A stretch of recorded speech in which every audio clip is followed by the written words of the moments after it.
Hey everyone, it's Michelle. In today's video, I'm finally sharing with you all some skincare empties. The last time I shared any empties was back in May, so long overdue. I have about 6 months worth of skincare empties to share with you all. Frankly, with the size of the empties, it's typically the number I can get through in 3 months, but since I've really reduced the number of products I've been using in my skincare routines, I haven't been going through as many products as I would like to.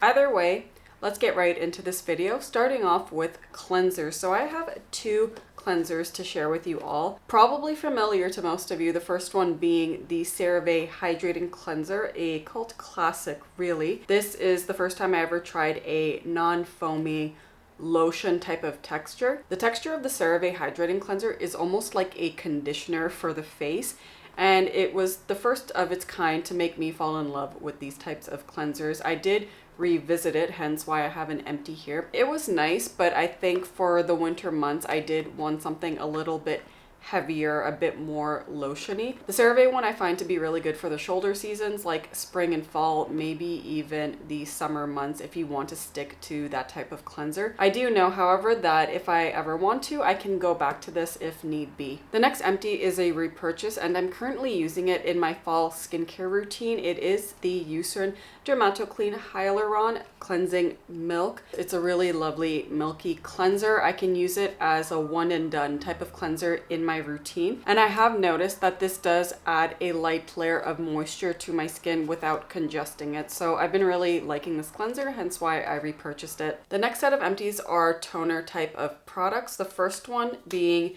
the Avene Eau Thermal Spring Water. I also featured this in my fall skincare routine or change up. I already emptied this out because there wasn't much left anyways. I've repurchased this thermal water spray multiple times. It really showed me the power of thermal water and how quickly it soothes the skin. I still recall after my CO2 Frexel laser session when the dermatologist sprayed this all over my face and I immediately felt soothed, and so I did pick this up for my recovery, and I've just kept it in my skincare collection ever since because it's a really good SOS product when your skin really needs some TLC, some type of skincare item may not have agreed with you. I used this when I was getting some allergic reactions or facial flushing from food I've been eating, so it's really good to have on hand. I am debating whether or not to pick this up again because, again, I've really cut down on the number of products I use in my skincare routine, hence I don't have as many bad reactions as I used to. I do have the mini one still on hand, so I'll use that one up and see whether or not I can justify purchasing the full size once again. Either way, if you are looking for a really good thermal spray or some type of really lovely light texture type of soothing product, this thermal spray is it. The next toner like empty is rose water. It's the Alteya Organics Organic Bulgarian Rose Water. I have 2 bottles emptied here. I mainly use rose water for my scalp and hair, but in the summer I was using this on my face more and it proved to be very gentle, very lightly hydrating, not super hydrating like you would find in some of the Korean toners, but still it did the job in terms of simply toning my skin and again providing a light conditioning effect to my hair. I've already purchased the 3rd bottle and I'm using it, so this is definitely a must in my skincare or mostly hair care routine. The last toner empty is a Korean toner. It is the Bifida Biome Ampoule toner. I purchased this last year in my 3rd or 4th haul of the year. I got along well with the Bifida Biome Complex Ampoule, so I thought to try out the toner. For the first few weeks of using this toner, I noticed my skin was having no issues. It was just adding light hydration to my skin, softening my skin. But as time went on, I started noticing some irritation from this toner, and once I cut it out of my skincare routine, I noticed my skin felt a lot better. I used the rest of this up on my hair and back, occasionally on my face here or there, but not as frequently as I did when I first got this product. So unfortunately for me, this did not work out quite well, which is a shame because it seems to work out really well for a lot of other people. Next set of empties are sheet masks. I have 4 here, but frankly, I should have used more considering how much I still have in my skincare collection. But anyways, the first 2 are from 7 Days Masks. It is the tea tree mask and aloe mask. This one right here, I'm not sure what the brand is, but it's the Jeju Aloe Fresh Ice Soothing Face Mask. And then the last one is such an old one that it's actually discontinued. I couldn't even find it on their website anymore. It's a shame because I actually really like this one. It is the by YESSTYLE Hours Long Moisturizing Gauze Sheet Mask. All of them, more or less, they add a lot of moisture to my skin, which in turn makes my skin texture look really good. My pores look nice and filled with moisture. And because of all the moisture it brings to my skin, my face looks a lot brighter. This one was okay. It's not something that I would find to be a super favorite. The 7 days masks in general are pretty affordable, and I find they do a really good job, all things considered. The one that's discontinued and is my favorite one, the by YESSTYLE Hours Long Moisturizing Gauze Sheet Mask. What I really liked about this is how long I could leave it on the skin for. This was a sheet mask designed to be left on the skin for up to 40 minutes, I believe, and it really packed a punch with moisture for my skin. It was like a two-piece type of sheet mask, which I typically don't like, but this one would actually stay on my skin. I also found this had a really nice, soothing, anti-inflammatory effect on any active acne. It's such a shame that this one was discontinued. I really hope they bring something similar back. Next empty is a serum. It is the NIOD Re Pigment Multi-Pathway Brightening System. I did not like this serum. It's actually my least favorite out of all the NIOD products I purchased. If you're interested in hearing my thoughts about the products I purchased, I'll leave the review to those up in the cards above or in the description box down below. The reason I dislike this so much is simply because my skin could not tolerate it. No matter how many times I tried to rotate it into my skincare routine, use it on its own, and just really take my time incorporating this in my skincare routine, I did find more often than not it irritated my skin. When I started applying it to a spot I have on my leg, I did notice that the skin surrounding that spot was getting brighter compared to the rest of my leg. So it definitely worked with brightness in that regard. And when I was using it on my face, despite the more often than not irritation, I was noticing a brightening effect. But when it came to, say, the freckles on my face or even the pigment on my leg, I didn't really notice a difference in lightening for those. I purchased the 15 milliliter size, and it took me such a long time to use up because I just simply did not enjoy it. It also did not smell the best either. So there's that as well. If you enjoy this product and it's working really well for you in terms of brightness and pigmentation, let us know in the comments down below. Unfortunately, this one did not work out for me at all, and it will not be a repurchase. Next two empties are moisturizers. This one I featured in my simple summer skincare routine. It's the Sebamed Extremely Dry Skin Relief Face Cream with 5% urea. That's pretty much the main reason why I picked this up. A few things about this moisturizer. I did purchase it because it had the 5% urea in it, and because it is a light gel cream texture, I thought it would be suitable for the summer months, and it was for the most part when I paired it with a more moisturizing sunscreen. If I were to just wear this on its own while at home, I did notice over a short period of time, any moisture that I would feel on my skin would disappear and my skin would feel rough to the touch. However, my inner moisture, the deeper moisture of my skin, felt completely fine. I did not experience any dehydration whatsoever. Overall, this was an okay moisturizer for the summer months, but I will not be repurchasing it because the fragrance in this was really getting to me. I was starting to get headaches while using this product. So because of that, it will be a pass unless I can get the fragrance-free version of this more easily. I won't be going out of my way to purchase these moisturizers. Next moisturizer I emptied this past summer is from Kibela Naturals. It's the Moisturizing Emulsion for Face. This is a European Union exclusive brand. It is made in Bulgaria. I featured this as well as the vitamin C and niacinamide serum in my current favorites. If you're interested in that video, I'll link it up in the cards or in the description box down below. This served me well as a nice gel cream moisturizer for the summer months. I never felt like it made my skin oily or congested during the time I used it, and it sat nicely when used with my sunscreen. This does have fragrance in it. It's a blend of essential oils, but unlike the Sebamed one, this did not induce a headache, and I was able to use this without issues and actually enjoy the scent of it. In terms of repurchasing, maybe for next summer I will, But right now I'm finishing up the Dr. G Red Blemish Soothing Cream one, and I have to say that's probably my top favorite gel cream of all time.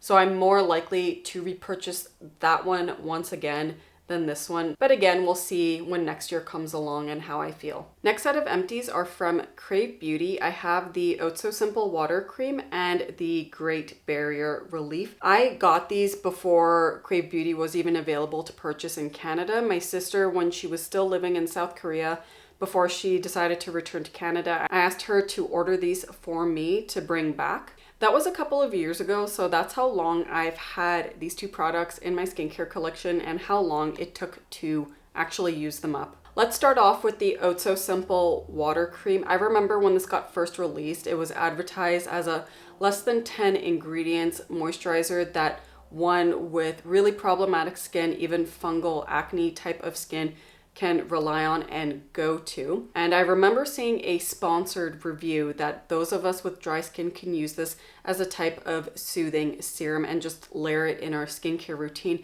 So that's why I picked it up, despite knowing that this would not be suitable for dry skin types in terms of a moisturizer. So after giving it a try and using it all up, it did have a slight bit of a soothing effect, but nothing that was long lasting, nothing that something like the Avene thermal water spray did. It did layer into my skincare routine well, but overall I didn't really find it memorable. I think Krave Beauty in general is suitable for those with oilier skin types. Like, to use this moisturizer on its own, if you have oilier skin and you're topping it up with a sunscreen, I think you'll be fine. Or if you have oily skin, like truly oily skin, where it's not really a cause of dehydration or anything like that, you just naturally have oily skin and maybe even live in a humid environment, that's when I think this moisturizer would perform best. Otherwise, if you're living in a drier climate like Canada, or if you have drier skin like me and you're thinking of layering this in your skincare routine, I do think there's better out there. So I would reserve this moisturizer in particular for the oiliest of skin types. Moving on to the Great Barrier Relief, aside from the fact that this old packaging is pretty crap at using up all the product, and I know their new one has addressed that issue, but in terms of the old packaging, definitely not good. It's a good thing that they revamped it. This one I definitely liked a lot more than the water cream. I found it actually soothed my skin and it stayed. In terms of soothing power, I found it to be similar to what the Cosrx Snail line does for my skin with that type of soothing ability. Not as powerful as the Avene thermal water spray, but soothing enough that I did notice my skin calming down when I used it. I really enjoyed the smell of Great Barrier Relief. It smells like tamanu oil. That might be something those of you may not like, but for me, I enjoyed the smell. And the texture was nice. It was an emollient consistency that you could still layer in your skincare routine, just later in the steps. Out of all the Krave Beauty skincare products I've tried, this is probably by far my favorite. However, I won't be repurchasing, as I do like other soothing type of products in my skincare routine, namely the La Roche-Posay Cicaplast Balm B5 Plus and the Avene Cicafit Repairing Protective Cream. The last set of skincare that I emptied from the past 6 months is sunscreen. This is the Avene Very High Protection Cream Sunscreen with SPF 50 plus. I purchased this last year during the summer. I featured it in a Get Ready With Me video, and I really liked the texture of this sunscreen. It was one of the first cosmetically elegant sunscreens I have tried from a European brand. It was also the first time that I could use a sunscreen as a standalone moisturizer and sunscreen in one. Overall, I really enjoyed this sunscreen and would have repurchased had it not been for the fragrance. Again, as time went on, I did feel like it was giving me a bit of a headache. I did this year purchase the Avene Intense Protect Fluid SPF 50 plus. I did a full review on that, which I will leave a link to in the description box down below. Otherwise, if you don't mind synthetic fragrance in your skincare, you're looking for a really high protection European sunscreen, and you are of a drier skin type, I do think you will really like this one. The last sunscreen and empty for this video is the La Roche-Posay and Thelios UV Moon 400 SPF 50 plus. This is already a repurchase. I featured it in the skincare I brought to Greece Again, link in the description box down below if you are interested. And the reason why I repurchased this is because one, it does not have synthetic fragrance in it, so it was not headache inducing whatsoever. This was even more elegant to apply than the Avene one, but only by a slight bit. Again, I really did enjoy the Avene Creme. The La Roche-Posay one, however, is just so effortless. It looks really good on the skin. It feels like a lighter cream. When I use it on its own, provided I'm going out and about in the summer months, it does perform well on its own as a moisturizer and sunscreen in one. Otherwise, most of the time I did find I needed to wear a gel cream underneath. I really need to do a full review of this sunscreen. I already did one on my blog, which I will leave a link to in the description box down below. Before a video review, I'm definitely going to be doing one in the near future, so just be patient for that. In the meantime, check out the blog post. And that is it for the skincare products I emptied out from the past 6 months, 17 products total. Usually I can empty out 14 products for 3 months, but again, I did reduce the number of products I use in my skincare routine, so it is taking me longer than usual to go through what I already have in my skincare collection and what I've purchased since. 17 products is a lot to go through, especially for one person in 6 months, but I am glad that I'm going through quite a handful of skincare that I've had in my skincare collection for some time, and also knowing that there's some in here that I have repurchased and I'm currently using. I feel like I'm really honing in on my skincare collection and what I genuinely like, not what the skincare trends are telling me to buy. As always, I hope you find content like this helpful and informative. If you did, please be sure to give this video a like. Subscribe to my channel down below for future videos. If you have any questions on any of the products I've mentioned or recommendations, please be sure to leave a comment down below. That's it for this video. See you all soon. Ciao.